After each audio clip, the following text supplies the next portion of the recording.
ரொம்ப நாளாக நானும் ட்ரை பண்ணணும்னு நினைக்கிற சட்னி தான் ட்ரெண்டிங்காக போயிட்டுருக்குது வித்தவுட் கோகோனட் சட்னி. இதை நானும் ட்ரை பண்ணணுன்ட்டு இன்றைக்கி தான் ஒரு வீடியோ காலம் வந்திருக்குது. ஏன்னா இன்றைக்கி குழந்தைங்கள்லாம் வீட்டில் இருக்கிறதுனால நான் வந்து பார்த்திங்கன்னா இட்லி ஊற்றிட்டேன். இட்லி எங்கள் வீட்டில் பார்த்திங்கன்னா இட்லி செய்து ரொம்ப ரேர். இருக்கிறது 3 பேர், ஆளுக்கு 2 தோசை ஊற்றினா வேலை முடிஞ்சிடும். எப்போ தோசையே ஊற்றிட்டு இருந்தேன். இன்றைக்கி இட்லி செய்யலான்னு சொல்லிட்டு தான் இட்லியோட வித்தவுட் கோகோனட் சட்னி. ஒரு கடாயில் வந்து பார்த்திங்கன்னா எண்ணெய் சேர்த்துட்டு கருவேப்பிலை, இஞ்சி பூண்டு, வெங்காயம், அதோட பச்சை மிளகா, கொஞ்சமாக உப்பு சேர்த்து நல்லா கோல்டன் கலரில் ஃப்ரை பண்ணிவிட்டு அதோட பொட்டுக்கடலையும் சேர்த்து நல்லா ஃப்ரை பண்ணிக்கோங்க. கொஞ்சமாக கல் உப்பு சேர்த்தும் நல்லா ஃப்ரை பண்ணி எடுத்தாச்சு. நல்லா ஆற வச்சு சட்னி அரைச்சா நல்லாயிருக்கும்னு சொல்லிட்டு ஒரு வீடியோ பார்த்துட்டு தான் நான் செஞ்சிட்ருக்கேன். ஆனால் நல்லாவே இருந்தது. என்னென்னா பொட்டுக்கடலை கொஞ்சம் அதிகமாக சேர்த்துட்டேன்னு ஒரு ஃபீல் இருந்தது. ஸோ கோகோனட் இல்லாமல் இந்த அளவுக்கு இவ்வளோ டேஸ்டியான கோகோனட் சட்னி அப்படின்றத ஃபஸ்ட் டைம் ட்ரை பண்ணி ஆச்சரியமாக இருந்தது. அதோட ஒரு சின்னதாக ஒரு தாளிப்புக்கு உளுத்தம்பருப்பு இல்லைன்ட்டு கடலைப்பருப்பு போட்டு தாளித்து ஏதோ ஒன்று செஞ்சாச்சு.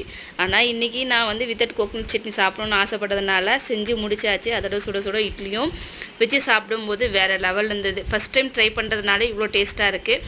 இதில் எதனா மைனஸ் இல்லை ப்ளஸ்ஸு அப்படின்னு தான் நெக்ஸ்ட் டைம் கரெக்ஷன் பண்ணிக்கலாம் அப்படின்ட்டு தான் செஞ்சுருந்தேன். சூப்பராக இருந்தது.